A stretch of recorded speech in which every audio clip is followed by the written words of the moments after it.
天天向上提醒您本期看点。我们今天要组成一个小小的这个小分队，血景哦，保护母亲河。水生植物清理，用镰刀收割干枯的芦苇。我有点迷茫，这怎么从哪儿下手呢？割芦苇也没有个就是机械的东西哈。我们今天的任务呢，就是保护候鸟。就凭我今天这个发型，就可以吸引很多的候鸟。对，这个要剪掉，我们是来救你的。吓死我了！水面垃圾清理，怎么那么多人那么讨厌啊？明明知道这个湖里不能扔东西，还哪扔？这有烟头。哦，这么一大片水藻，这么一大片，太带丝儿了。天气开始回暖，雨水情况不断增加，请大家加强对江浙水域的巡监巡河工作，确保完成任务。哇，真的有人！各位，现在接到紧急警情，在这个湘江一桥前面水域有人在水中求救，立即前往救援。妈耶！快，这怎么拽呢？这应该咋办呢？你好。这是什么？什么？你跑什么呀？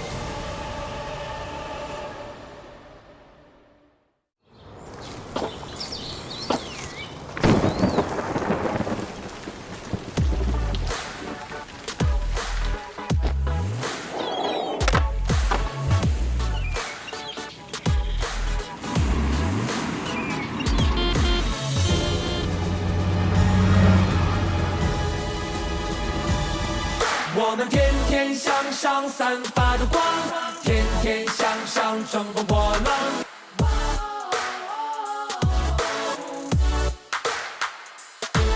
我们天天向上不慌不忙，天天向上来日方长。一起不离不弃大声唱。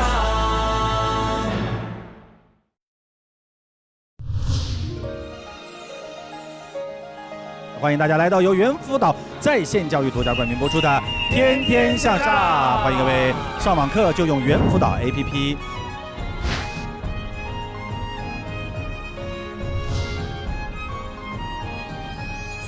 哎呀，我们现在是在这个我们湖南省长沙市湘江新区的洋湖湿地。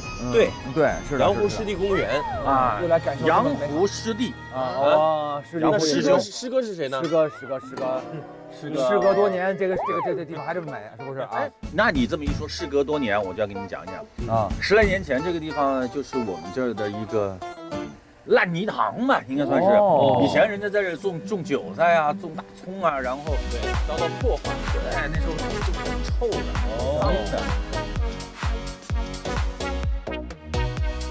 有点科学治理了，是吧？就是那对呀，它这个应该是我们中国南部啊内陆省份这个地区非常大的一个地区，我们就是当时叫做退耕还施啊。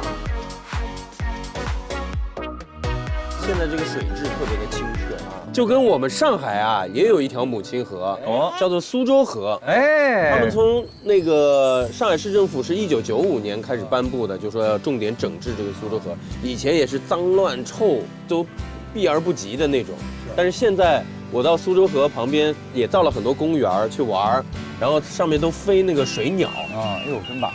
那个鱼都在里面。北京也是有，以前也是以前有点乱，后来整治了十里河嘛。以前是鸟市，现在是卖家具的。没有护城河，然后也是越来越美啊。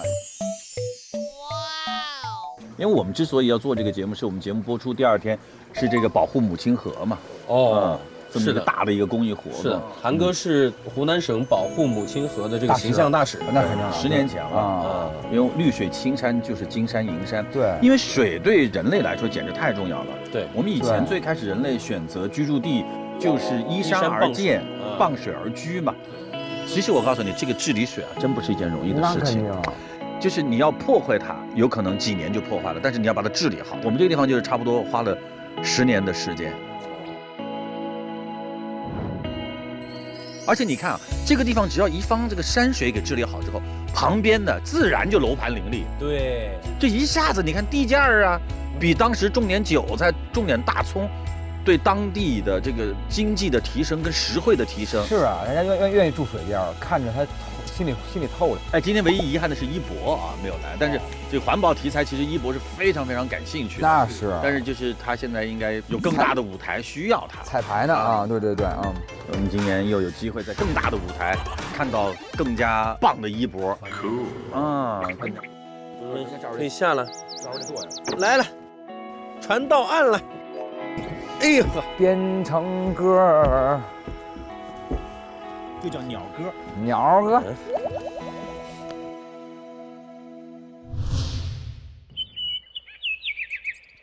哎呦，来到这个有个字儿，白鹿塔，这个保护母亲河。你看，这5个字5个大字儿。我们今天要组成一个小小的这个小分队。我们一旦就是向我们的这个朋友圈里面公布这个事情之后啊，就有很多的朋友踊跃报名，主动联系我们。那可不是。打破头想上这个节目，打破头嘛，养好了伤，现在终于可以录节目了，对不对？哇，就为了这个。这个对那个保护水资源、保护母亲河的这个热情啊，对，特别的高涨。对，但是到底来了是哪些嘉宾呢？哪些呢？你看我们这个身后啊，有一个楼，上面写了几个字：保护母亲河。每个大板后头都有一位报名来参加我们节目的嘉宾。其中有一位嘉宾呢，已经在岳阳洞庭湖已经在那儿了。做好准备了，要等我们其中的一个，我们来分别选吧，或者是组队，是不是？你组队，你来选中间的一个字儿，我看看。如果你选中了那个字儿的话，你就跟他搭档，你就去岳阳。不是你怎么已经知道答案了呢？对吧？你就去嘛，但是我们不知道哪个字儿，就是如果你选中了，而且岳阳的吃的特别好，哎呦，岳阳烧烤，对吧？这是为了你。对，来吧，你选谁呀？谁呢？谁？我就选。上海的简称，是沪，然后我特别想知道沪后面是沪，对 ，Who are you？Who are you？ 啊，各位亲爱的楼上的朋友，我们想知道沪字背后是沪，看一下，3、2、1，一个腿儿，这是个火烈鸟，这是王菊看出来了，是吧？穿着就是橘色，菊。好，那我们来看一下其他几个字，你选俩字，我选俩字。好，那韩哥先选吧，我就选个保姆吧。保姆啊也可以，你选保姆啊，我选亲和的吧，亲和力很强的2个人，对，就是保姆的亲和力很强，是王菊。先看宝吧，打开一看，他是男孩。哎呀，子阳，男孩，哥好，子阳吧？哎呦，老朋友来母。哎呀，李雪琴，哎呀，我天，雪晴，亲是谁啊？亲，我们的亲。Hello，这是谁啊？看不太清楚。我是林超吧？对。好，看河你，河里了。哎呀，可为！集合！下头集合！我们特别想问一下，就几位怎么就听说我们有这样一个倡议之后，对，偷摸来的，你这么大高个，又想来唱戏，走的时候你补锅，你又想来补锅，是不是？对，因为他们几个其实本身就爱环保，因为每个人都有这个大使，有这个头衔的公益身份，对环保很上心，非常好上心。我问一下雪晴，之前就参加了一个保护长江水生物的活动，然后就跟着教授就了解，就是长江流域那些水生物的生存状况，就特别揪心，所以就比较想来参加这个活动。对，维维呢？我是之前有一个白鲸守护大使的一个身份吧，就大白鲸。对。我的天啊！我是之前因为看有电影，通过电影了解到，就是海洋垃圾真的非常恐怖，然后包括河流垃圾也一样不可忽视，所以我想来多了解、多参与。我们之前也去做过一期麋鹿和江豚的一期节目，对啊，是吧？我们就看过，对，很少了。但是我们已经在拯救了，已经说能越来越好了。对，就起码我们开始了。就是我们在这里举办这样的活动，当然我们会希望以更加年轻的方式让大家能够看到我们这次活动的一些成果。所以呢，我们就准备做一个展览，然后大家在履行这样的一个活动的职责的过程当中呢，你可以用你收集的一些物件做成一件艺术品。对，然后我们交给一个了不起的策展人。是，而且大家呢也可以带话题词“我记忆中的母亲河”发微博，说出您和母亲河的相关故事，就有机会让您的分享出现在节目的片尾彩蛋当中，一起加入保护母亲河的行动中来吧。那峰哥，你刚才选择的是这个户字，好的，这个户字。谢谢，我的胖子够灵活的。哇，峰哥真的是我们见过最灵活的胖子。即刻离开，一说下班嚯，现在就已经到了。钱枫现在已经去到了这个岳阳啊，那我们接下来呢，就是阳湖到底怎么做到保护母亲河？我们要请到这个阳湖湿地负责人来聊一下。我们要有请这个嘉荣来，欢迎。刚刚好，大老师好，各位嘉宾好，欢迎大家来到阳湖国家湿地公园。那我是负责人钟嘉荣。国家湿地公园啊，它其实是有一个标准的，达到那个标准才有资格冠以国家级的这个湿地公园。我们是在这个2019年10月份正式通过国家林业局的验收，成为国家湿地公园。那我们这边大概是通过多长时间就打造成一个国家级的湿地公园？这个说起来时间非常长哈。其实我们原来这个地方呢是一片我们知道我们叫阳湖苑啊，是湘江的这个红泛区。那么到70年代之后呢，就慢慢的变成了一个城郊结合部，自然环境跟自然植被也是被破坏的非常严重，水也弄得很脏，环境也很脏。那么在2008年的时候，就当时我们湘江新区的前身叫大河西先导区成立，同时把生态修复和生态保护呢作为一个重点，所以我们最先开展的就是叫做阳湖苑的这个生态保育和修复工程。那么从08年到现在哈，其实已经过去13年，对，过去13年了，时间好快啊！周边的话呢，就是3个片区有将近30万人的居住人口，30万人，对我们周边30万人的这个生产和生活，那么对形成的这个生活污水哈，就是会汇集到我们阳湖的这个叫再生水厂，那么它处理完之后呢，会进入到我们的人工湿地进行一次强净化。那么再排到我们阳湖4.85平方公里进行一次深度净化。那么经过3重净化之后，我们的这个水质可以达到地表3类水的一个水平。那再排到我们的母亲河湘江，这样我们就实现了对于湘江母亲河污水的一个零排放。同时，因为我们4.85平方公里的阳湖湿地需要生态补水和景观补水，那也是用这个污水来进行补水。我们也没有再说从我们的母亲河再去抽取这个干净的水，所以实现了叫做净水的一个零索取。那么我们现在这种污水厂加人工湿地加自然湿地这样的一个水资源的循环利用和水净化的系统呢，也被誉为我们中国水污染这个综合治理的一个典范。特别的好啊！那我们能为湿地公园做些什么呢？我觉得大家可以参与和体验一下我们的日常水质的一个清理的工作。我们这边是保姆组合，对，我们这边是亲和啊，亲和力组合，对不对？亲和力组合。对，我刚好有2张这个手卡，大家可以抽取一下这个任务。来吧，大张伟，你先抽它吧。抽，你先抽它吧。我从后边走，这样抽的比较公平一些啊。我看一眼吧，后面是空的，根本没法抽。后面是空的，对。好，我们来看一下2组。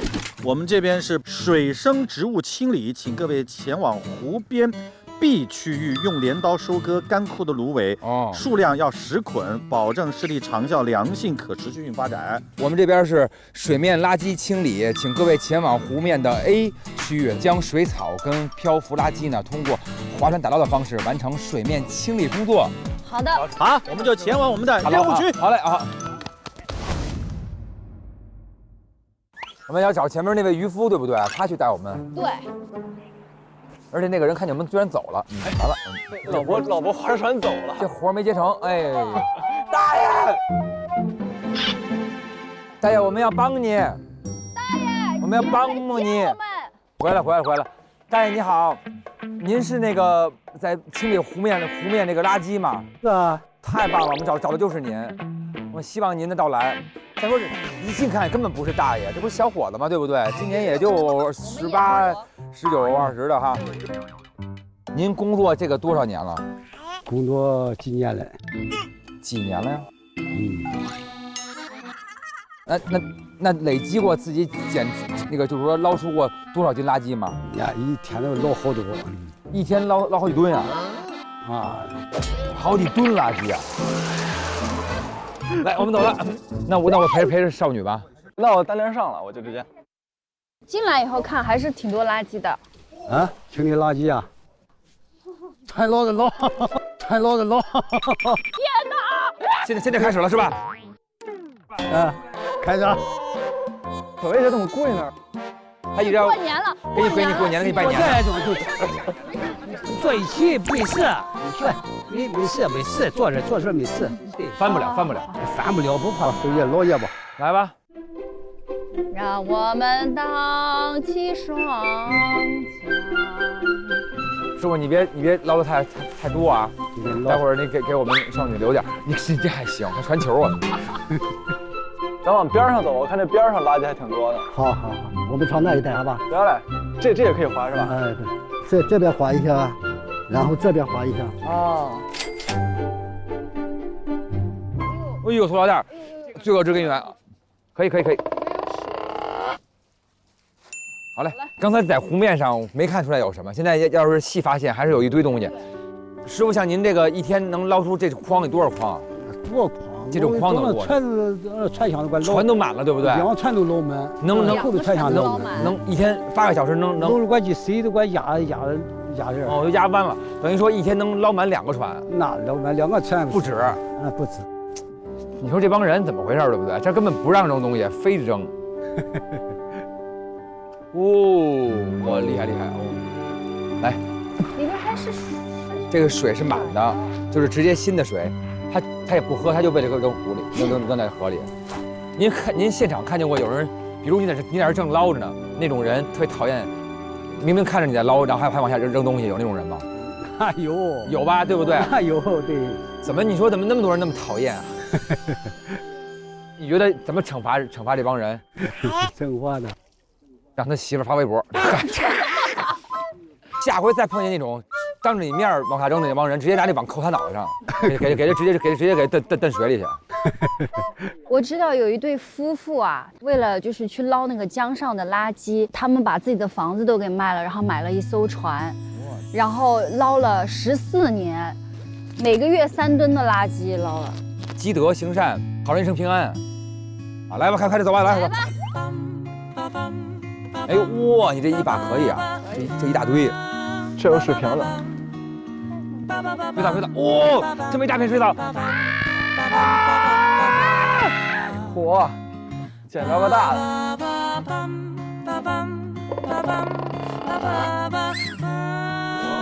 王府就干大了，这个站都干站了，怎么坐都不敢坐。可以了，我适应了。特别的开心，对不对？走，到了我们的 B 区了。哦，要跟着老师学。你好，师傅你好。老师好。请问贵姓？您好。新源，1块钱。哦，来了，我们就开始把这个刀拉好啊。好嘞，谢谢。为什么我们要割芦苇呢？因为本身呢，它这个水啊也是靠植物来进行活化呀。它要是不割的话，腐烂的话，它同样的会在水里面排放大量的磷啊、氮呐什么的，对水也是种污染。咱俩保持点距离，我跟你俩都保持点距离。我拿个刀，我都怕伤着别人。袁师傅，你先教一下我们啊，是，怎么使这个镰刀。首先把手套戴好，右手拿镰刀，左手拿芦苇，就这样割，你看，你看我割就可以啊。哇，要注意安全哈，这个脚拿快一点，把这个秧浇下去了。过这个绳子上。好，我们知道了，来吧。妈呀，这怎么从哪儿下手呢？这眼前下手吧。咱们要割10捆是吧，恒哥？10捆，来吧，开干吧。哎呀！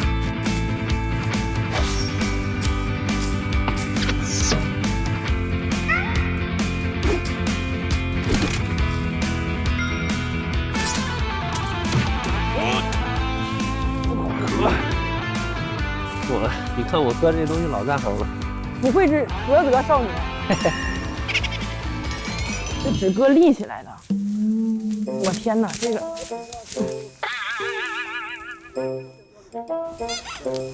哎呀！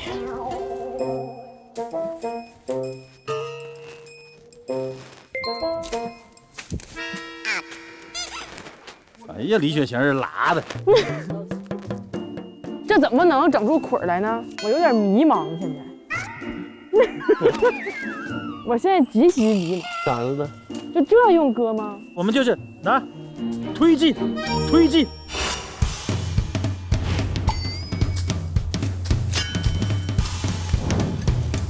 拿哦，啊，一捆有这么多呢。这咱这也半捆呢，有没有？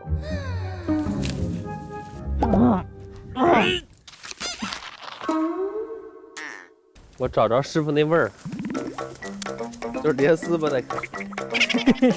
我觉得我们不能一根一根砍。我感觉这个活主要的难点在于先把它砍断，完把那个都拽起来，完拖到一起。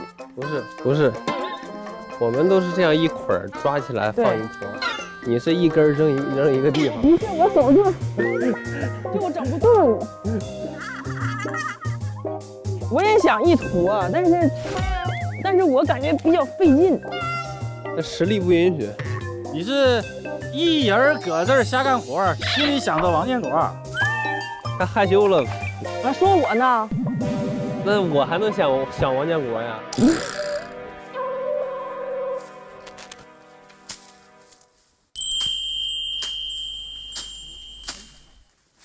来，哎，这芦苇好鼻子痒啊！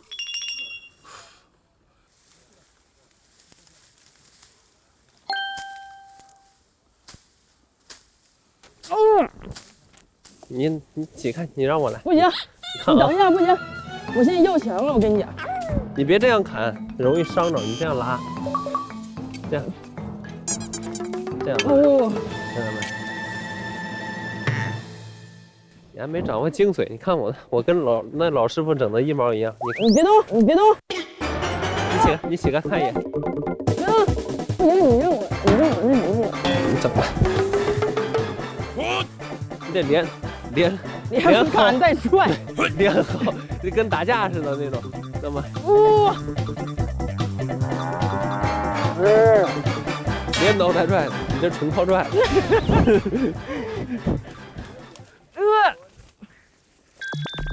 哎呀，哎，太猛了，你这一下太猛了，好热呀，有点后悔了。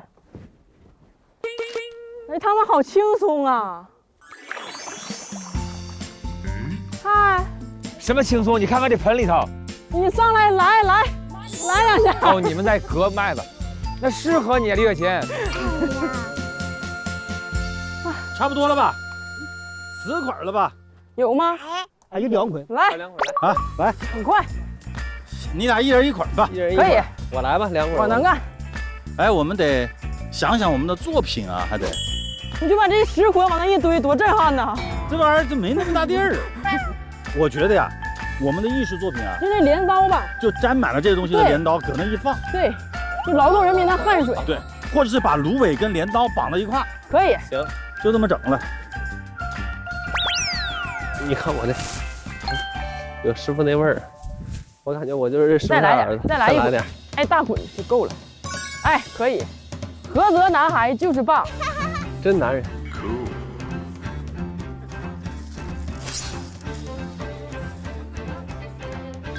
哎，可以，韩哥，就搁那一竖，够了，太好了，哎，这太艺术了。好，整完了，完，艺术品也成了。李雪琴，你倒是解释解释，说的。行。好，我们顺利完成任务，走了。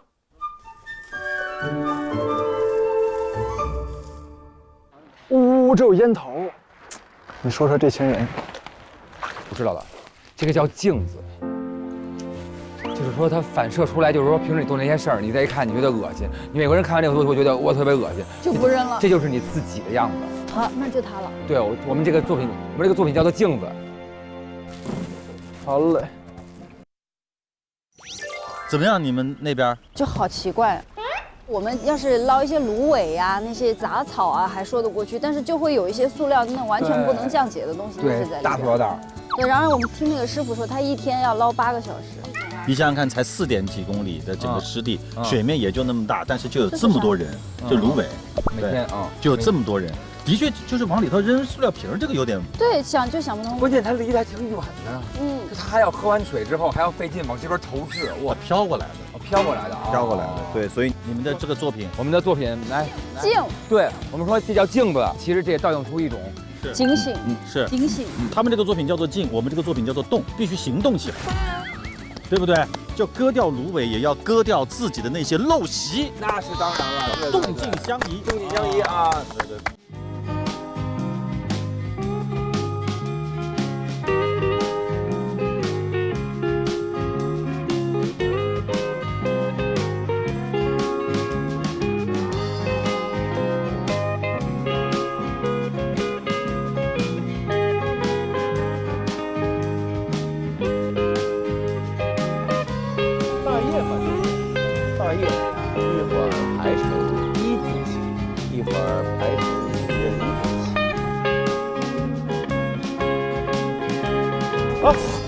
菊姐在那儿呢，菊姐，菊姐，菊姐，菊姐，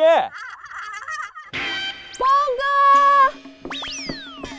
峰哥，菊姐，峰哥，菊姐，菊姐，峰哥，菊姐，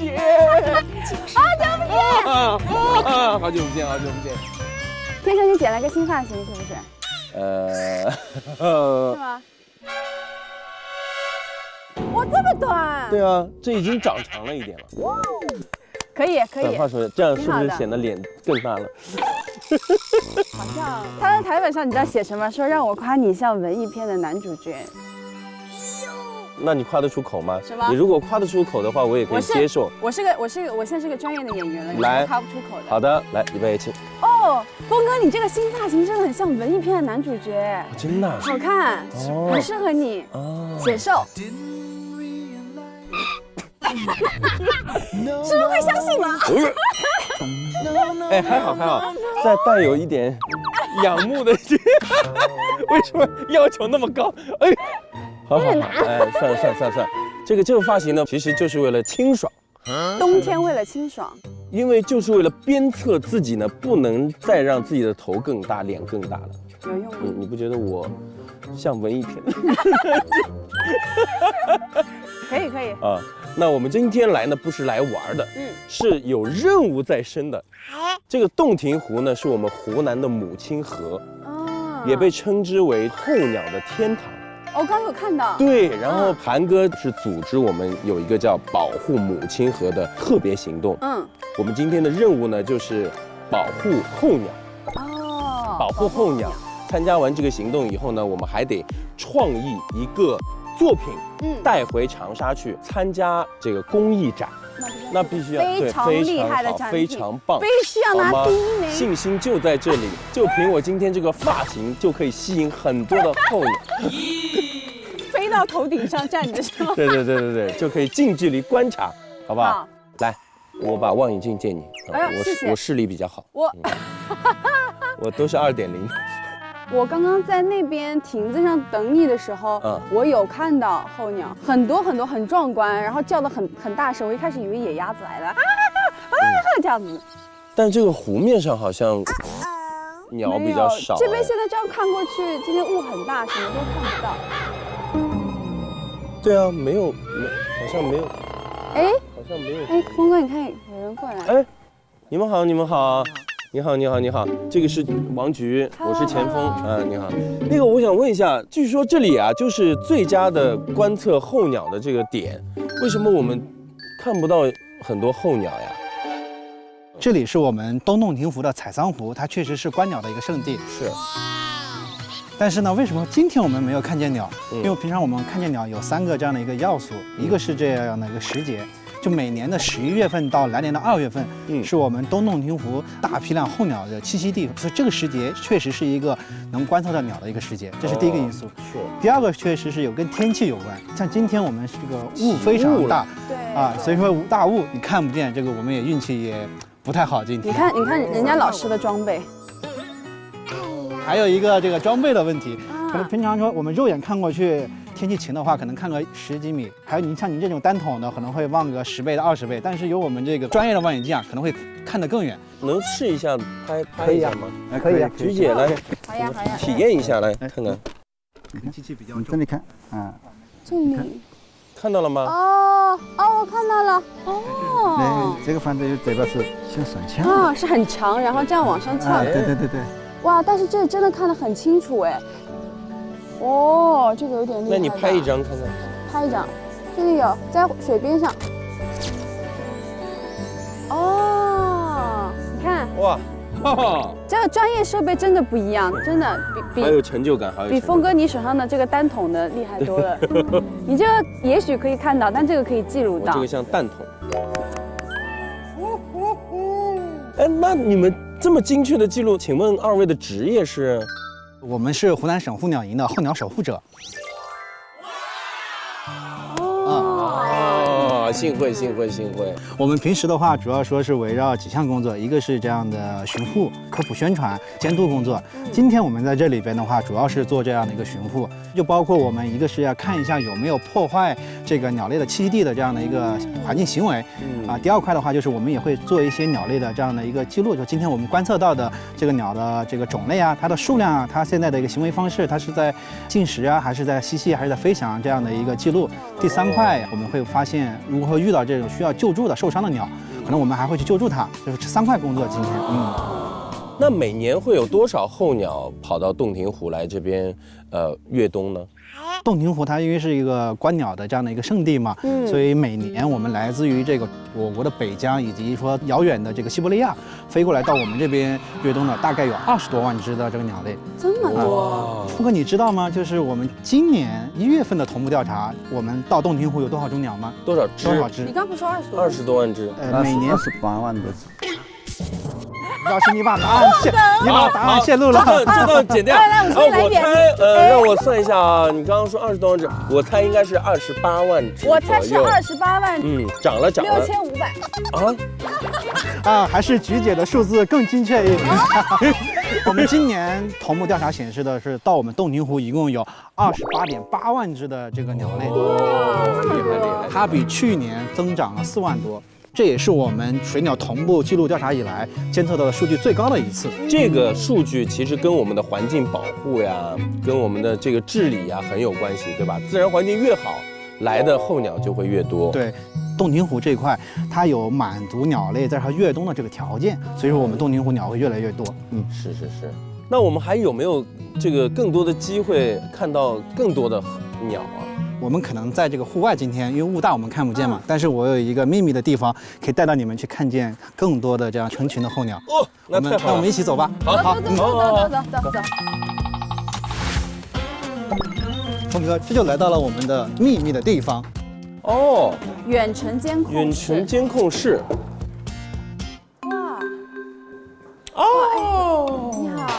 你好。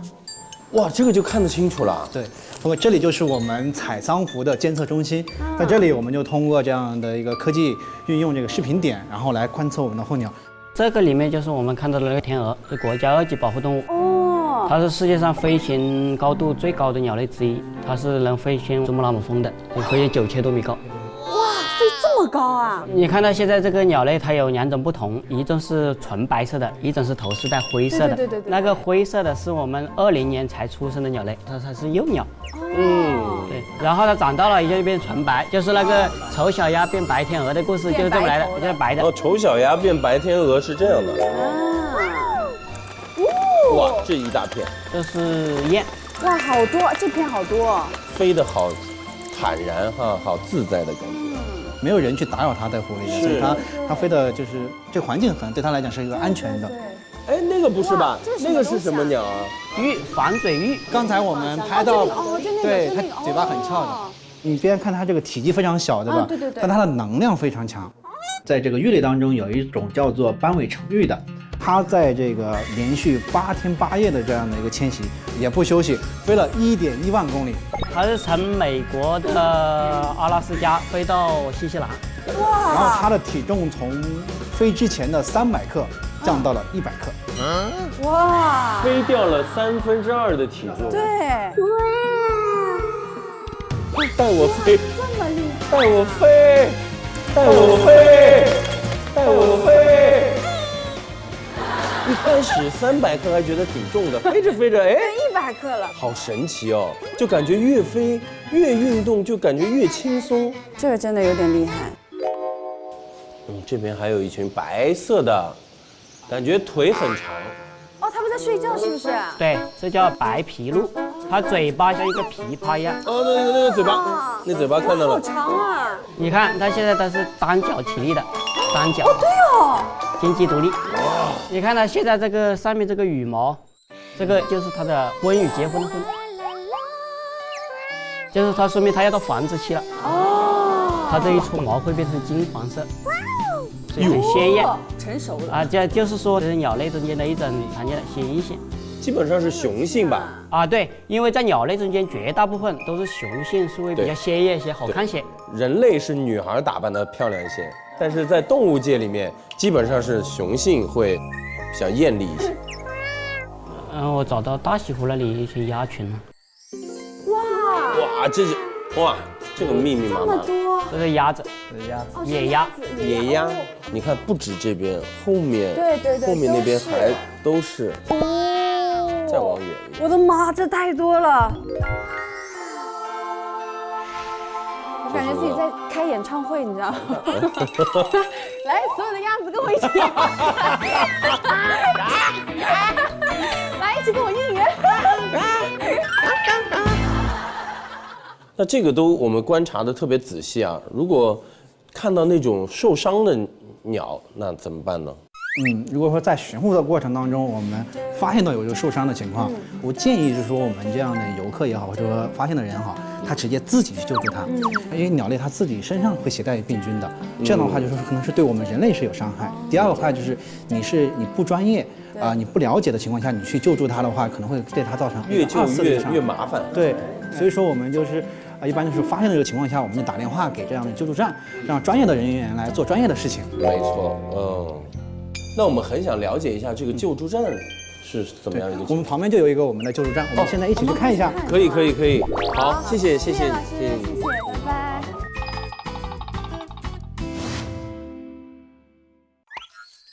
你们发现没有，那个地方怎么有人要潜水的感觉？谁？哇！潜水。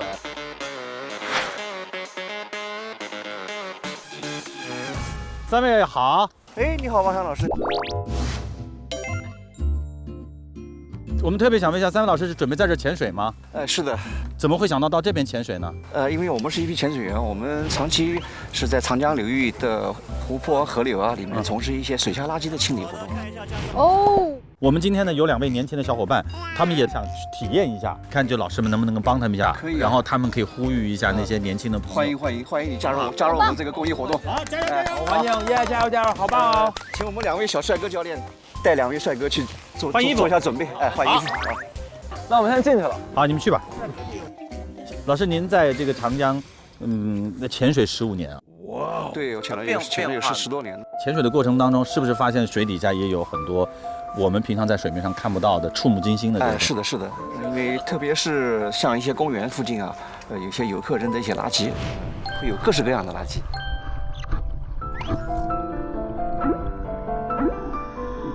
那个水面上都漂浮着很多那种像泡沫状的那些污染物，然后它的水体都是很臭的那个气味。最多的时候，我们7、8个潜水员到一个湖底下打捞上来垃圾都有40、50公斤。现在我们再去很少，就1、2公斤重的垃圾能捡拾到。可以啊，那咱们还是进步了。最近几年呢，我就感受到这个水质的变化是非常好的，清澈很多。对，因为国家这个长江流域的这个大保护，对，这个我觉得国家这个政策是相当正确的，对，效果也是非常好的。你看这个现在水质是越来越好了，相信不久的将来，这里的水质真的是可以清澈如初啊！水呢是万物之源，就像是全新升级的这个文碧泉1号这个酵母水是一样的，极简成分，活性精粹，充分的解决了肌肤深层这个缺水的问题，由内而外的3维浸润基底，对，秒补水、深锁水、久保湿，让肌肤呢清澈透亮。好，让我们共同努力，一起加油，加油！哎呦，哇，帅的！帅，帅的！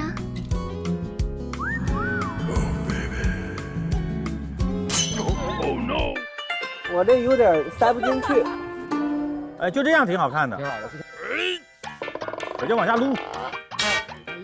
哎呀！哎呀！哎呀！老疼了得。他头也不大呀，他还能卡到这儿，我连这儿都卡不上。我的头也有57。那有点大，你这头赶上人家腰了。加油！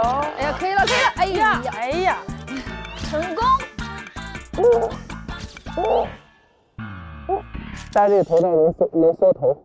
哎，那我也……你这不行，不行。还有一男孩呢，我来了。他这个应该就比较好戴了。Oh my god！ OK， 林超准备好了，我要给你穿这个装备了。那个嘴翘出来跟大嘴猴似的，现在还。他嘴没有保护吗？没有保护。那不是会直接喝到那个水？就是要我们待会儿就看着这个湖面往下降。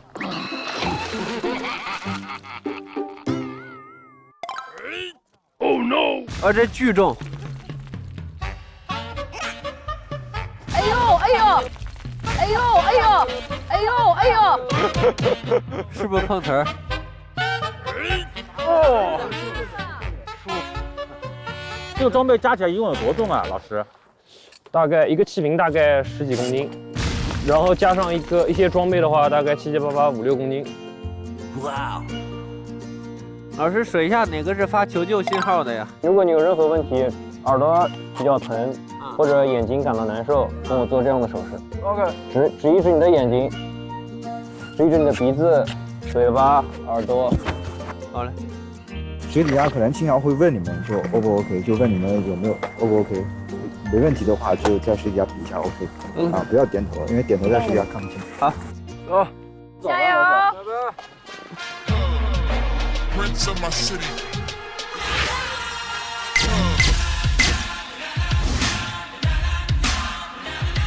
老师傅都准备打捞了，你看见没有？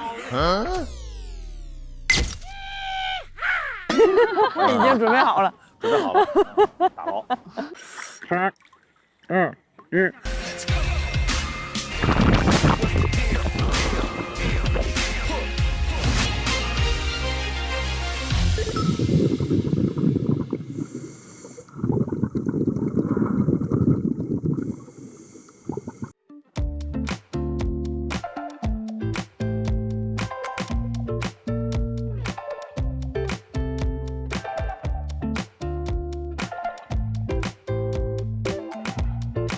其实，在湖里面看到水下这个垃圾放在那个水底下，如果没有人清洁的话，可能就一直会待在那儿。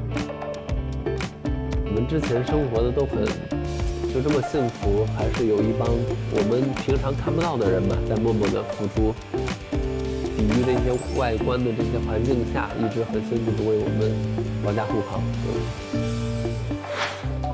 哇，这是你们。它是有因为这个是沉的嘛，对吧？我什么都没开罐的。这啤酒瓶子开罐的。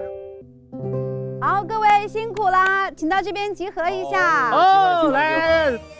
我们的清理任务完成的非常好。那么除了我们这个日常保持水质要收割这个水草之外呢，其实为了保持水里面的这个净度以及这个生态的平衡，我们会定期投放一些鱼类。哦，对，现在到了春天，刚好也到了我们这个投放鱼类的时候。对，也到了我们增殖放流的时候，所以我们邀请大家一起来投放我们21年的第一批鱼苗，来有请。我们今天投放的是白鲢跟花鲢，就是我们青草鲢鳙的鲢鱼跟鳙鱼，是这个石藻鱼。3、2、1。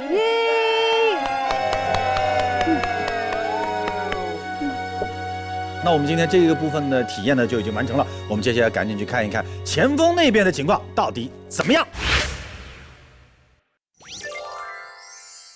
峰哥，看，这就是我们刚才提到的救助站的一些小屋，这是我们放在这边用来救助的。哇，那这个是什么呀？这个就是我们的这个天网，就是用于我们说我们救助完之后的鸟类，在它还不具备野外放生能力的时候，我们会把它放在这个天网里面进行一段时间的这样的驯化。哦，等于说是一个疗养院。疗养院，对。哦，就是恢复体力的这么一个过程，让它去具备这个野外放飞的飞行能力啊、捕食能力啊，培养它的野外的这个能力。哦，那我们可以进这里面？可以啊，我们去看一下。好。李会长，哎，我们来看一下这个救助鸟类，可以吗？快来！欢迎大家来到我们候鸟救助站的这个鸟类天网。我们这个鸟类天网，占地面积近5000平，高度有26米，直径76米。现在里面呢，已经有受伤救助的候鸟83只。哇，黑天鹅漂亮，就跟我们的菊姐一样漂亮。峰哥刚刚听到这是黑天鹅啊，黑天鹅就是20天前我们救助过来的一只这个左腿骨折的这个候鸟，它的经过我们的志愿者精心包扎固定之后，前2天康复了。哦，你看我们那个右前方的那个大雁。哦，那边对，其中有一只是我们1个月以前在这个洞庭湖湿地红旗湖巡湖的时候发现了这么一只大雁。它当时状况我当时拍了一个视频，你们看，给你们看一下。对，我估计挺严重的。对，它不严重，它就老是原地打转。你看，为什么？我也不知道。所以我们当初我们把它救起来的时候，发现它全身没有一处伤痕。所以当初我们把它救过来之后，就考虑了为什么没受伤也把它救回来了。当初就考虑到怕它受到其他野生动物的伤害，或者说人为的伤害，就把它带进来。那它现在还是这样顺？现在在我们救助来之后，大概20天左右，它就已经完全恢复了，恢复了这个。你看我们那边还有一只叫赤嘴浅鸭。当初我们也是在巡抚的过程中，我们志愿者发现它，误食了鱼线。你看这个就很危险了。当初，对。哎呦天哪！当时奄奄一息了。它吞下去了，它是吐不出来，也咽不出来，是不是？它不会吐，它吐不出来，下面有很大的一个坠，就是渔网的那个坠，吞进去了。它也消化不了，也吐不出来，反正就卡在这儿了。哎呀，好可怜啊！所以当初我们带来之后呢，就把它用那个食用油啊，灌到它食道里面去，慢慢的拉起来，抽出来啊。现在这个状况也很好了，也恢复了。对，这里面都喂它吃什么呢？我们现在喂的主要是2种，一个就是青菜。大白菜，对，这个就是稻谷。你看，我们平常就这样投喂，就这么撒就行，我们就这么撒的。好，来交给你。他们会过来吃吗？这个也是剥给他们吃就行了，剥开，全部剥开。那我就喂白菜吧。我们就投到这个地方，待会我们走了之后，它就会他们就会进来吃。对。我们尽量的撒开一些。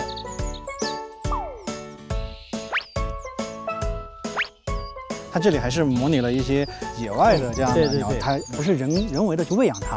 如果喂养的话，就说我们跑到鸟跟前，那这样呢，我们属于散投放在这里边之后，对，人走了之后，有利于它回归那个自然环境当中。这个白菜是个好东西，对，其实就这么也可以吃，这种是。跟鸟儿抢吃。你饿了，峰哥。补充点维生素。那怎么这样？补充点碳水吧。这个没错。哎，减肥尽量少吃碳水，但是这个蔬菜是可以吃的。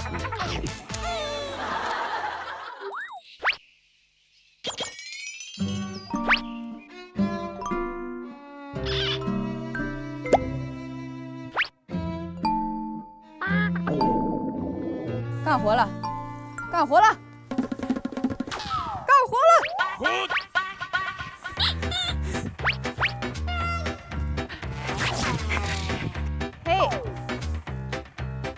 嘿，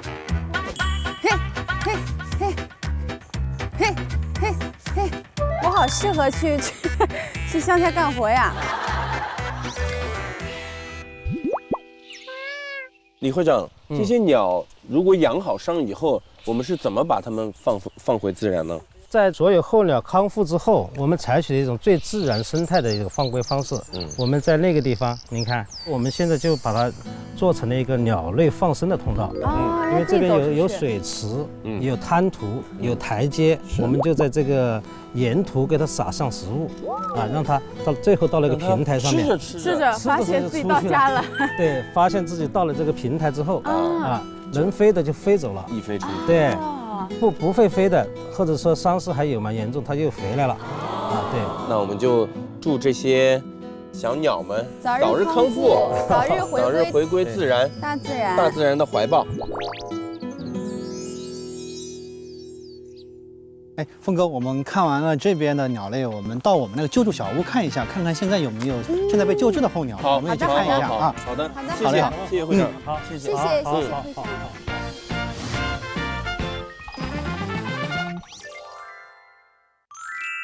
这就是我们刚才提到的这个我们的候鸟救治小屋。哦，我们可以进去看吗？我们可以进去看一下啊。好的。就在这个救助站里面，我们有很多的受伤的小鸟就在里面受伤的小鸟，我们就会放在这里边来聘请我们专业的兽医，他来这个救治工作。这就是我们的谢教授，他是这个我们高级兽医师，也是我们候鸟救助站的特聘兽医。他从事了这个兽医工作有33年了。谢教授好。你好。这正好是这个是刚才志愿者送过来的一个被女网缠着的一个赤毛鸭。传销白大褂，我们一起来救助一下，好吧？好的，义不容辞。哪个是大码的？戴上手套这个。好，我们到这边是吧？对。哎呦，他肯定觉得很不舒服。这就等于说是把他的手铐住了。像我一样的这个手指小手指这么卡住，这个小手指我来抱他。小手指啊，这个像我一样这个卡住啊，这个小手指也卡住这里。这个好，乖抓住就可以了。可以了。马上就好了。好。近距离看他的眼睛好亮啊！呀，他好乖啊！你这样安撫他，他好乖。就转移一下他注意力，不然我怕他会好紧张。好，好，马上就好了，可能转久了一点点的。他不舒服了，先检查一下提的地方有没有这个问题。我们是来救你的。我们做个检查，马上就好了。候鸟的话，就是怕它的翅膀受伤。我都出汗了。肯定很紧张。它这里暂时提的地方没什么问题，它这个脚传久了一点，我们就给它擦一点涂了油，因为它这里有点紫，我刚才看到了。特别是这个地方刚才勒得紧了一点啊。对，王局麻烦你把那个盒子给我拿上来。好。我们把它放到盒子里面。鸟类的话呢，在那种光线刺激下面呢，就有看到人呢，就容易受到惊吓，产生那种应激反应。他们在黑暗中反而不会受惊吓。对。那一般送来救助的鸟都会有一些什么情况呢？一个是呢，大自然里面呢，这个有一些疾病呐，细菌、病毒侵开导致它得病。还有一种情况的话，这个鸟类在农民呢打了农药以后，它误食那些食物有毒的食物，引起中毒。在现在还得因为玻璃比较多，特别是幼鸟它就不晓得那是玻璃，就撞伤的现象比较多。更多的一点的是，就是我们人为的，现在还是比较常见的，比如说被鸟网地笼对吧？这样的划伤的再还有就是有那种猎枪打伤的这种现象还是比较多的。那谢教授在您手上救治过大概多少只鸟？我参与过的这个大概是300多只。现在，我们13年1月13号，江南保护协会的会长还有一些记者一起去巡湖，结果呢，在这个湖面上面有天鹅就中毒了。我们沿路看到很多这样的野鸭鸟都中毒死亡了我们当时捡了几10个。这个是天鹅球类，这是已经活的救到我们学校去了。就是人为的这是人为的啊投毒，其中有3个是活的，当时还在水面上漂着，但是当时只有我一个受益，我就用当时我们自己喝的矿泉水，就直接灌啊，稀释那些毒素，等我把这个2个救完以后，再去救第3个的时候，第3个就不行了，所以我当时觉得很遗憾啊，所以我一直想，接下来我要做的就是在我们的学校里面的这些学生里面，我要培养更多的那些能够参与抢救的那些学生，志愿者，能够救更多的鸟。对，靠我一个人的力量还是非常有限的。我觉得很了不起，他们能够为了这个保护野生动物、保护环境，一直在一线奋斗，我觉得特别的了不起。那这只鸟就交给你们，等一下去放飞吧。好啊，主要注意什么呢？这个盒子把它这个侧过来。好的，来，宝贝儿，你自由了。就在这儿吧。好的，这里是什么地方啊？哎，这里就是长江的主干道，然后那边就是湖北荆州了，这是湖南和湖北的交界处。我们要回家喽。好，就把它打开。没事了，我们回家啦。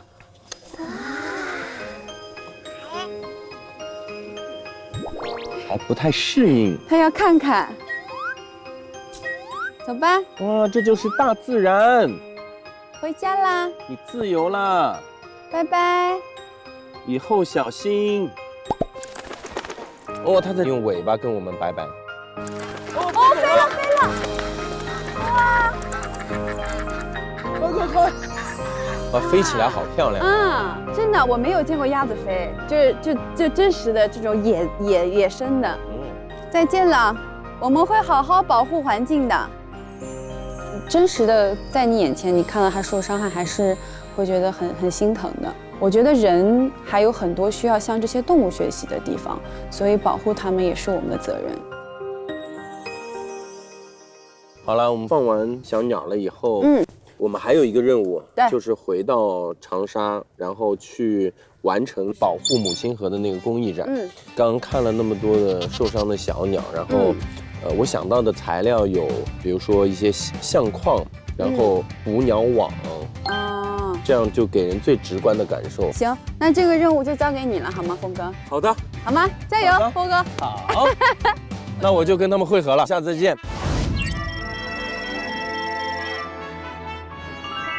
哎呦，我还真是第一次在这儿。哎呦，来了！他动作不对，抠动作。大哥，我第七期，你把我比作什么啊？我把你比牛郎不成草。不草分呐！这儿来，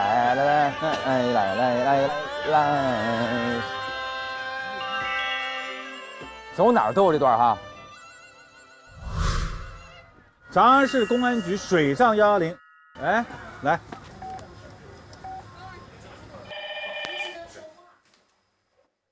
你好，这里是长沙市水警大队，请问有什么事？你好，我们是天天向上，我是汪涵，我们是职业侠，来体验一下。我们有证儿。好的，请进。耶！哇！我职业证，职业侠。对，因为我们现在有这个，就是我们就可以体验任何的职业。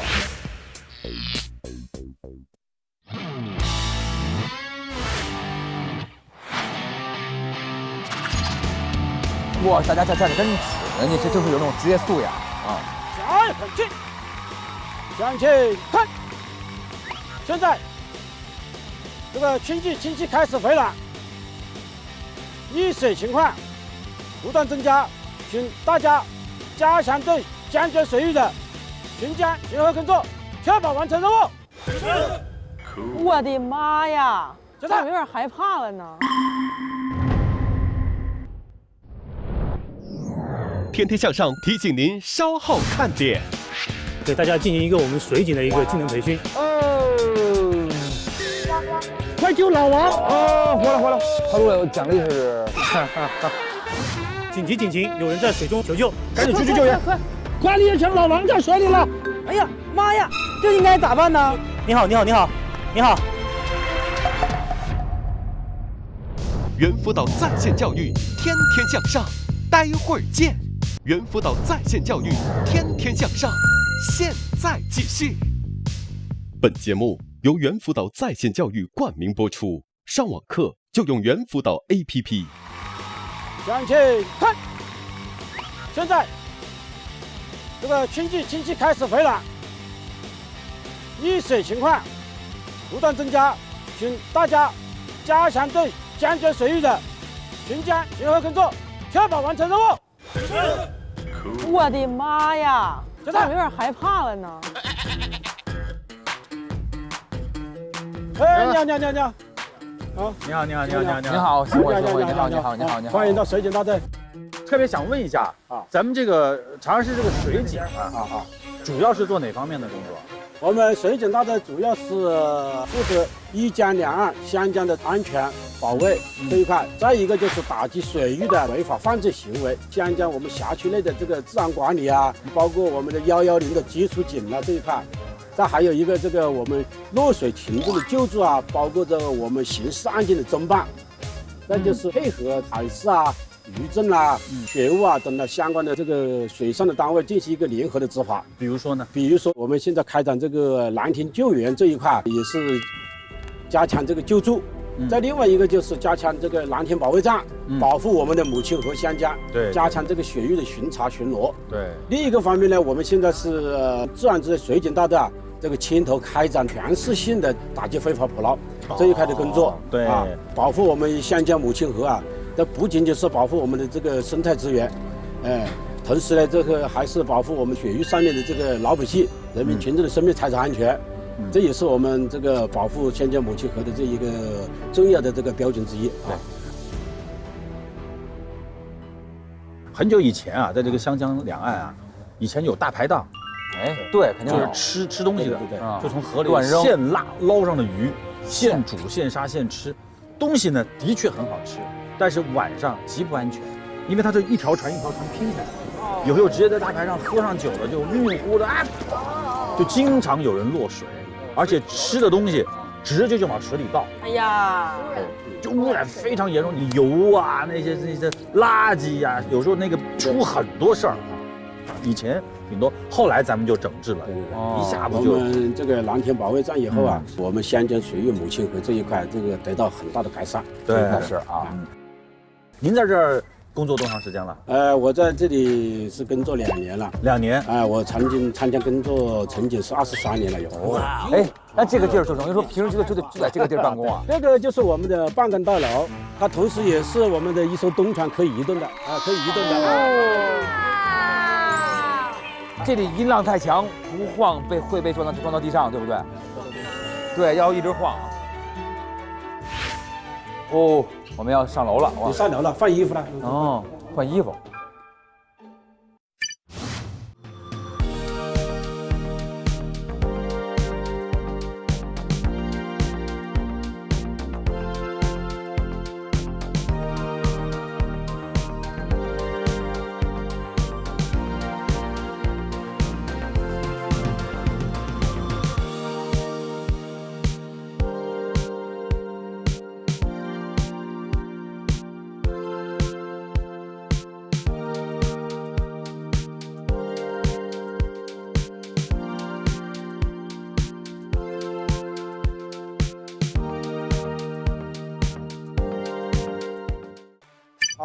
好，跟大家介绍一下，这位我们是曹元玉曹警官。曹警官。接下来由我们曹警官带大家一起对这个水警技能的进行一个培训学习，好吧？太好了。我们首先要穿这个。对，我们身上第一时间先把我们的救生衣穿起来啊！来，太好了，谢谢。这曹警官应该是整个船上最帅的警官了。谢谢。确实挺帅。坐吧。来。感觉是那种叔叔阿姨、爷爷奶奶、姥姥姥爷最喜欢的那种男孩子，可正派了。曹警官在水上从警多长时间了？从警10年了。10年？对。好，你觉得这10年变化大不大？至少我们的这个船上的环境就不一样。10年前吧，我们这艘是非常一个破旧的一艘船。我们近2年引进了几艘这个新的快艇的。现在水上的这种出警的这种频次高不高啊？跟以前比有所下降。因为我们质量越来越好嘛。对，是的，我们香蕉母亲河保护的越来越好了。你看这个就是橘子洲头，天气好的时候啊，非常舒服。然后那边的那个山呢，全部会有亮化，因为毛主席当时不是在这个地方看层林尽染啊，是吧？漫江碧透，百舸争流，所以他晚上也能够看到层林尽染，用灯光，黄色的、红色的、绿色的灯光把它勾勒出来，非常漂亮。现在就已经很好看了，水墨画的感觉。对。到了。没开呀？练习。我们要下去捞这个球吗？什么？让你跳下去。我们练习什么呢，曹警官？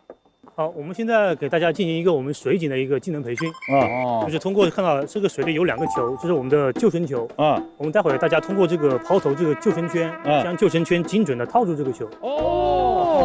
会有一些难度啊。我来试试，大家可以试试看啊。套圈儿，加油！套住了有奖励是鼓掌、掌声，对不对啊？掌声太棒了啊！哎呀，这个人没救到。那个人就是个人这个球。来，大家赶紧感受一下。来，这样子吧，我们要不大家先分成2组吧？分成2组。对，我们进行一个。来，我们红组，我们保姆队。对，我们还是咱们仨嘛，对吧？咱们仨，那我们开始了吧？开始了。好了，救人了，刘雪琴。救人了，老王！救人了，老王！啥玩意儿啊？来，这球过来吧。快救老王！等会儿，老王头！你抓住了，他一样，够着，走你！不行，我再救他一次。再来一次，来吧！快，李雪琴，老王在水里了。老王，快救老王！转着出去。对，快，老王快不行了！哎呀，差一点点。行。可以啊，快到屋子前，快去！个儿高，你看。好，上了。活了，多啊！这人还用拿救生圈住？还行。转一把上来得了。来，屋子前，老王快不行了，快！老王就不能自己游2步吗？你就够一下子。来，走你。走啊！哎，撞上了，俩人撞一块了。来，你抓就谁都行是吧？俩人一块救。好，来村口的啊！村口老王，你也差一点。哎呦，我自己我拽着这绳了。王浩老师啊，那您知道我们为什么要进行这个技能培训吗？就是因为万一有落水的人嘛。对，我们其实是模拟的一个那个救援培训啊。对，其实因为我们现实中使用的这个救生圈可能自重会有一些。对，如果我们抛投不精准的话，这个圈可能会砸到人。对，所以你们抛的时候就是没有这个绳的。没有这个绳。你看，那肯定没这个绳。就抛出去以后，如果没弄好就飘走了。当然，我们今天可能对大家这个要求比较高，要求你们套重，但是我们现实中是尽可能的接近水准。当然对，生命够水准。对，要直接给他套重，这人也太厉害了，我很幸运，是吧？哎，其实你别说，这还挺有趣的。好的啊，好吧。好，接下来我安排个任务啊。什么任务？调法。不是。根据我们这个今天刚刚学习的这个相关的知识啊，下一步我们分2个组，对这个香蕉区进行一个巡查，好不好？巡查呀。就是由我们韩哥3个人跟我们曹警官一起，这个大张伟，您说3人一起，由我们郑苗警官一起，好不好？好了，我们走了，一起出发。现在就走了。好，把去哪儿？登船。Let's go。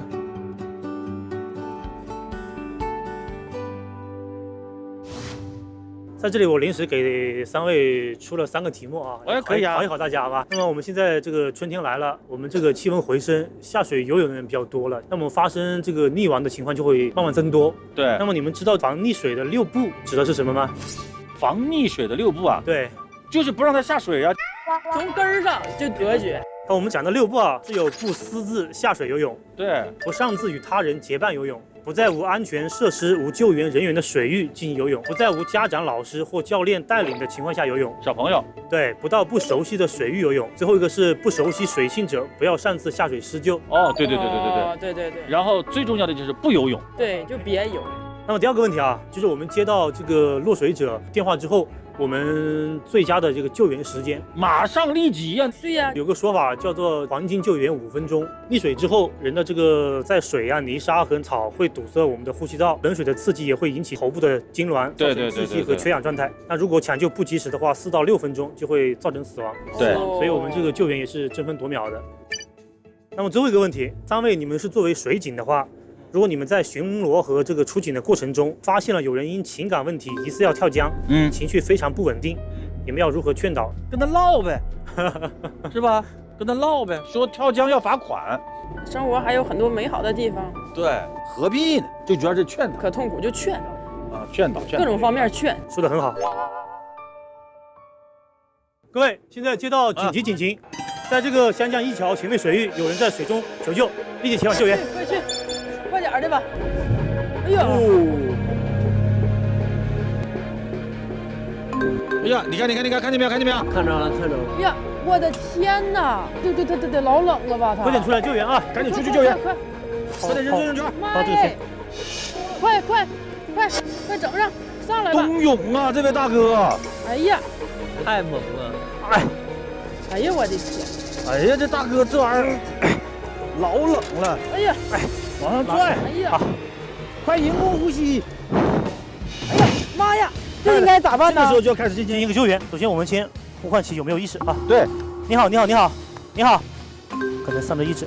我们进行这个轻微复苏。我们在这个胸骨的正部，对，两乳头中间的位置，对，双手交叉，对，这种静压压。来，1、2、3、4、5，然后这边按住嘴，对，打开，往里面吹气，头部向后，对，稍仰。当然，在这个的时候，我们要先看看他嘴巴里面有没有异物，如果有异物把它抠除，如果没有异物了就把头抬出来。这个时候呢，可以用一个手绢盖住他的嘴，然后往里面吹气，吹2口气，然后这里继续5下，1、2、3、4、5，然后就一直等待专业的救援人员来到这个地方。来，赶紧给他盖上，他太冷了。对，妈呀，快进去吧！烘衣服到底。快衣服。你是等你按好子呗。太冷了。赶快！妈，这太冷。对，披上就好的。对，拿个擦干净，衣服一披上。把衣服脱个，是衣服脱个。好厉害呀！对，走了，可以了。冬泳好厉害。厉害吧？厉害。他们这有个冬泳队。哦，这也就是南方有冬泳。啊，北方咋冬泳？北方也能一猛扎进去，短儿，出来是冰棍儿。那他们那组去抓啥？抓电鱼的去了吗？哦。啊？真的？钓鱼。钓鱼。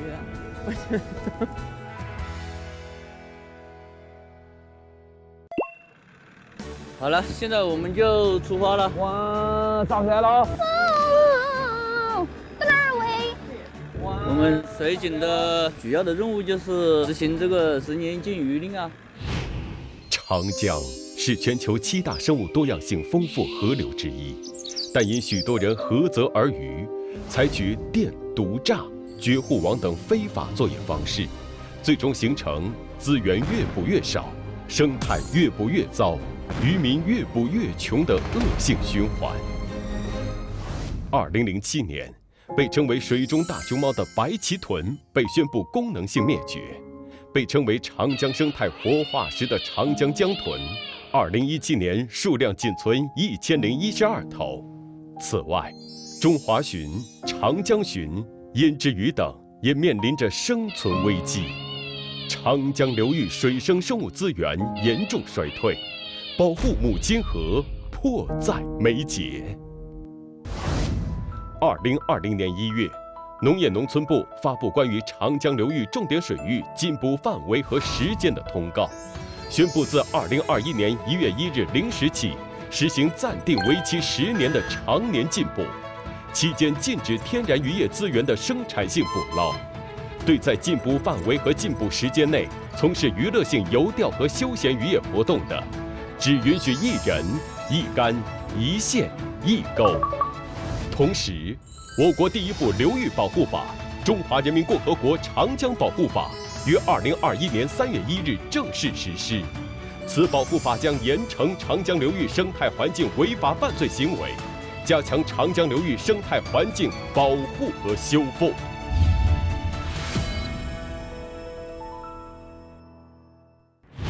就不允许生产性的捕捞，禁止钓鱼。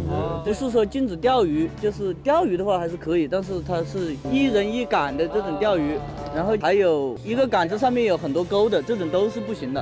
哦，那我们现在就算正式进入这个管辖区域了，对不对？对对。我这有游泳的，我天！大冬天游泳啊！你们疯了吗？你们不冷吗？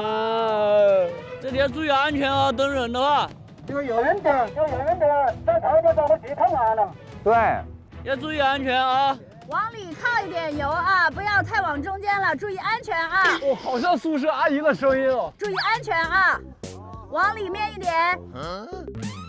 这大过年的啊，还是这个安全第一啊，我们还是要过个欢乐年啊。等一下，我们的任务就是去劝解这些钓鱼的啊。好的，我们要从这里下来。好。你看他们是冬泳队，我说没有？是，俱乐部。还是听话啊，听话就是好朋友。注意安全啊！同学们，你看这个就是标准的我们好工作，好市民，一人一杆，然后锻炼身体，然后休闲活动就对了，不要占这个海的这个江的便宜，好吗？嗯。这个是专业器材，对不对？不是。对，你看咱们大爷就是这种，他讲究这种啊。对，这就标准的，这是非常标准的。大爷钓。可以啊，可以啊。这个也是标准的，对不对？人家这个也没有，都是标准，因为你一看这器材就特别专业的吧，人家不干那些事儿啊。你像这这工具都是不行的，都是禁用的工具。对，都要拿走。你别着急，别着急，你跑什么呀？天天向上提醒您稍后看点。你看这是什么？对，什么玩意儿？什么？刚才那个人肯定跑了。他过来收鱼来，抓他吗？你看，通过我们今天整整一下午的劳动，我们已经把自己的作品都已经弄好了。哦，这个是前锋他们的这个作品。我的想法就是视觉的冲击和震撼，有一个牢笼的一个效果。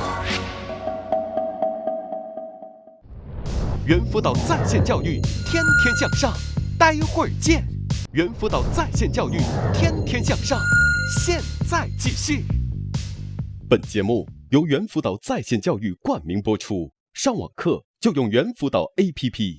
天天向上指定补水护肤品牌温碧泉，秒补水顺润透，补水就用温碧泉。你像这工具都是不行的，都是禁用的工具。对，都要拿走。你别着急，你跑什么呀？你跑了，抓他吗？啊？跑什么呀？没事儿，你这还有特写，你跑也没有用。回来，你没事儿，不，这都好人，没事儿，你跑什么呀？干嘛？我们都是2米。没有逮你什么？不是逮你的，就跟你说一下，希望你能更好。钓鱼没关系，但是说你们只是要一人一杆的钓鱼，不要摆太多的杆子。不要跑。好吧，只是一个劝诫。现在你像这种放地人的，还有这种，你像刚才那种网的这些东西，那就是不行的。那我们公安机关会对他进行刑事处罚，会要关人的。对，知道不？这是钓鱼啊。钓鱼还是没关系，但是就是说是一人一杆，对，好吧，一人一杆，对，一人一杆，一人一杆，一杆一钩，就是对你不能够搞河，还是可以在河边上钓鱼，可以，对，这个就是说你自己休闲娱乐可以，但是你不能指着这个吃饭跟赚钱，你明白吗？是这个道理啊，明白了哈？行，自个儿娱乐就行，正确的娱乐，而且以后跑的也是啊，注意安全，没必要跑什么，我们也不会抓你，对，到时候您就摔着了啊！大过年的，别这样啊！哎，你们留意一下，这有没有这种地人啊？水里面有没有这种东西？看一下，你看这里的这是什么？对，什么玩意儿？这里发现一个，这里面，你看有一个网子，你看这里面还有鱼嘞！哎呦，看一下，这里面还有鱼嘞。然后他就明天早上起来，或者刚才那个人肯定跑了，他就过来收鱼来。对。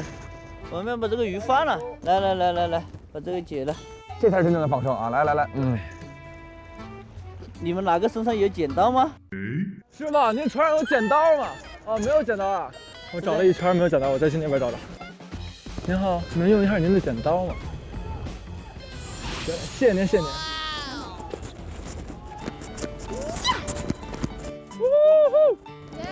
可以吧？人家有吧？好的，谢谢。对，来快点，来，我来。您来，您有经验。谢谢。放生3条生命，还活嘞，大家的生活，你看，可以，就好了。好了吗？它活了，拜拜。把他这网子咱们就收走了哈。哎，来，我们帮你拿。来，我跟我们超帮你拿。没关系，还有一个前面一个你。哦，好。把这些破皮儿都给拿走呗，又是一堆垃圾。来，收获颇多。你每天就吃两头，你大爷，你一竿一个一鱼，一竿一鱼吧。到这里啊，你看下一看进。我们今天这个2组啊，对，这个任务不知道完成的怎么样了。我们这一组呢，接到这个水上求救信号之后，我们在曹警官的带领下，迅速的赶到了救助现场，然后把落水者呢捞起来，然后在船上呢对他进行施救，算是比较成功，出警也比较的迅速。我们这组，特别是在我们这个实际的救援过程中，我们接到警情之后啊，我们的这个李雪琴啊，能够第一时间准确的将我们这个救生圈丢在我们落水者的前面。对，在将落水者救上这个我们的快艇之后，特别是我们的航哥啊，他能那个比较熟悉并掌握我们的心肺复苏的方法，对，第一时间对我们这个在这个医护人员到来之前，对这个落水者进行一个紧急的救治，所以大家表现得非常棒啊。大家其实都知道那个只能一竿一鱼，但是有很多人自制了很多很奇怪的那些要捕鱼的那种大网子，各种各样的网子，有侥幸心。对，真的就是不知道怎么办，因为又怕爷爷那儿慌，比如说爷爷身体也不好，或者逛上要怎么着的，但是你跟他严厉了又不对，所以说他们的工作其实很难。这我们今天确实遇到了很多情况啊。最开始的话就有好多灯泳大张伟啊，第一个就跳下去，我们跟他们一起游。对，没有对他们进行劝解。可为在那里一直用喇叭在那里喊话。对，可为特别棒啊。放鱼的时候，那个地龙我也搞不开，然后小超就跑得好远去借了个剪刀。我们救了3条鱼。谢谢您，主要是您带领我们，有您带我们安心，要不我们都不知道怎么跟这些爷爷们说话。我们以前啊，就可能接触交警啊、刑警啊，其他的一些警种相对而言多一点。水警呢，这是我们第一次来体验、来感受，就感受到这个水警的不容易。我们现在一江两河啊，这个执勤的线路又这么长，但是人数呢也只有这么多，人数少是任务重，而且为了保护这个湘江母亲河啊。真是不容易，就很多细节啊，那了解之后才知道，水警在保护湘江，包括救助市民啊这方面，都做出了很大的贡献，大家都非常非常辛苦啊。我们以后通过这个节目大力的宣传。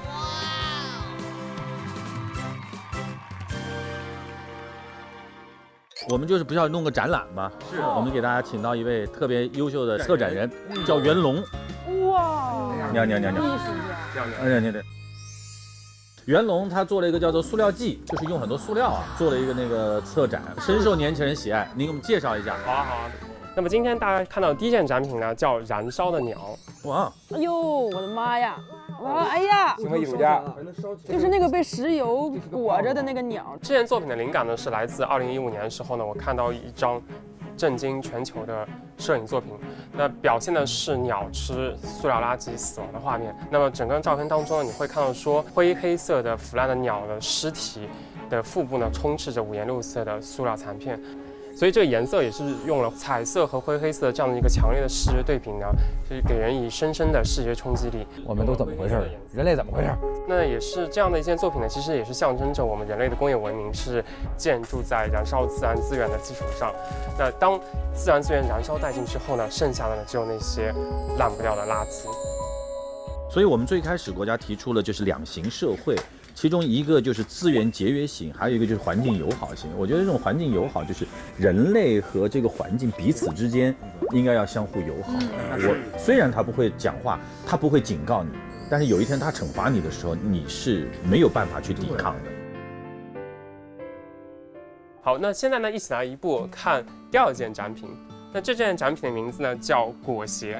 好，我们一起来感受一下被裹挟和压迫的那个状态。这件展品呢，其实想让大家感受到说，这些水生物或鱼类在河流当中被这些人类制造的生活日用的垃圾和废弃品，裹挟压迫的那种生存状态和感受。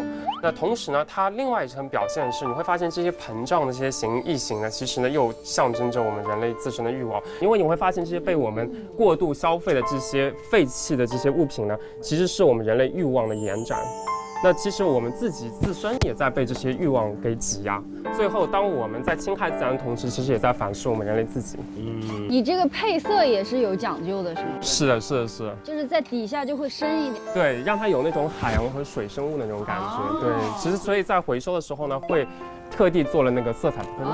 是，老师厉害啊！好，那接下来我们会看到的是第3个展厅。这个挂成这样的意思是？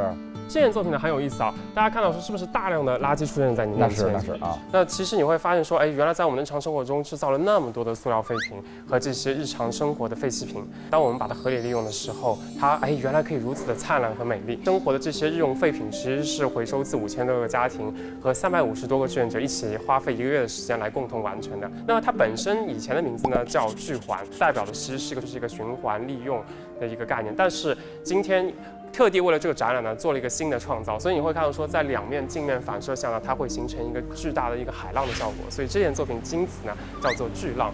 但是呢，它有个很特别的地方，就是说这2面镜面呢，特地用的是雾化的镜面，2边是虚的，中间是实的。它其实有个寓意，一方面呢，它象征的是人类过去对于自然环境的无视和无知；另外一边呢，象征是对未来的一个未知，因为我们不知道将来我们的行为会对未来会造成怎样的一个最终的后果。那最终它的结果是怎样呢？其实是取决于今天在座的各位，我们自己如何去抉择。谢谢。你看，通过我们今天整整1下午的劳动，我们已经把自己的作品都已经弄好了，而且名字我们都想好了，对不对？对。你们的作品的名字叫做？我们又有一个新的想法，因为郁可唯新歌叫《寻》，是不是我们那个作品也是叫《寻》？可以啊，叫《寻》。这是你们的寻，我们的寻，是我们的寻。我们这叫收歌。所以我们这个呢，还是叫做动，是吧？就是这个要行动起来，而且要行动的，中间要有个镰刀，对，就是要割裂自己的一些不良的行为。那是。那我们就把它放到自己这个位置上。好啊，来，写上自个儿的名字，对不对？对。行动的动，对不对？小王爷他们这儿现在不倒我把。你看，这玩意儿整的，咱这真挺艺术，航哥。当然，你整的真好。来写吧。那写上您的寻。正好郁可唯的新歌也叫做《寻》，意义是寻找大自然母亲的怀抱，跟寻找人类本真的善良。对，寻找自己。好嘞。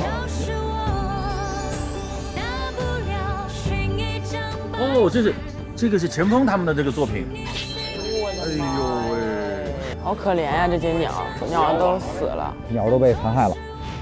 去到岳阳那边保护地，我就看到那些受伤的鸟，我就觉得特别震撼，所以我从网上就找了很多的这种鸟受伤的照片，被网绑住的这种照片，很能给大家带来视觉的冲击和震撼。我的想法就是把这些照片展示出来给更多的人看，但是我又不想说，直接把这些照片贴出来，我还要借用一些道具，可以看看怎么把它排列一下。好。先是定一点，用到捕鸟网和一个相框吧。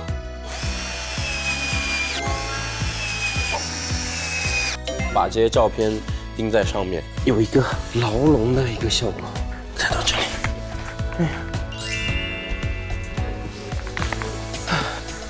把这个网铺上去，只要用一段就行了。对，勾一点上去。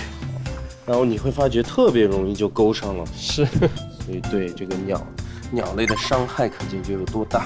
是，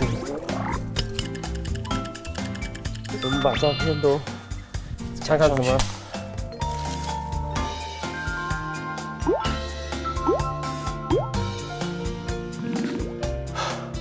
好了，大功告成。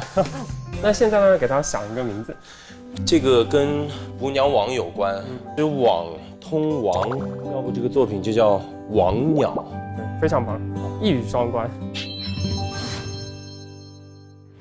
好，那我们就一切就绪了，准备开展了，开展，好不好？有信心吗？有信心，耶！加油加油加油加油加油！迎接观众。好，谢谢各位。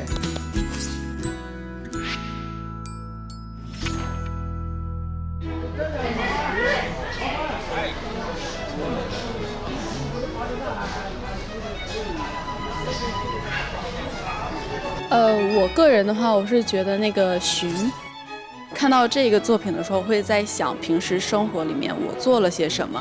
令我最印象深刻的话呢，可能就是钱枫老师那个王鸟。我感触最深的其实是燃烧的鸟，燃烧的我感觉也是我们自己的内心。虽然我们生活中会产生很多的这种塑料的制品的垃圾，而我们真正的把它利用起来，它可以发挥出更大的价值。我们在合理开发地球资源的同时，也要考虑到环境对动物的影响，环境对我们人类以后未来发展的影响。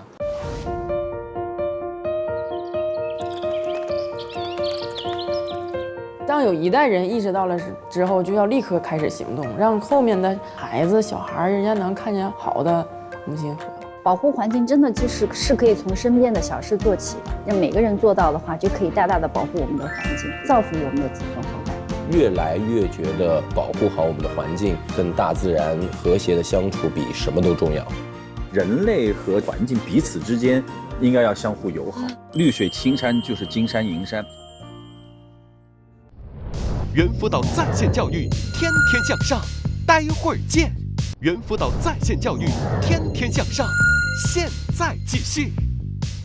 本节目由猿辅导在线教育冠名播出，上网课就用猿辅导 APP。天天向上提醒您下期看点。1年1度的315消费权益日来了！2020年消费踩坑地雷大盘点，马苏里菲尔、陈卓璇他们被收割了哪些智商税？天真兄弟私物测评大曝光，我们如何举起消费维权大旗？顶尖专家来答疑解惑。下周日晚11点，天天向上，让你天天不上当。感谢独家冠名商猿辅导在线教育，上网课就用猿辅导 APP。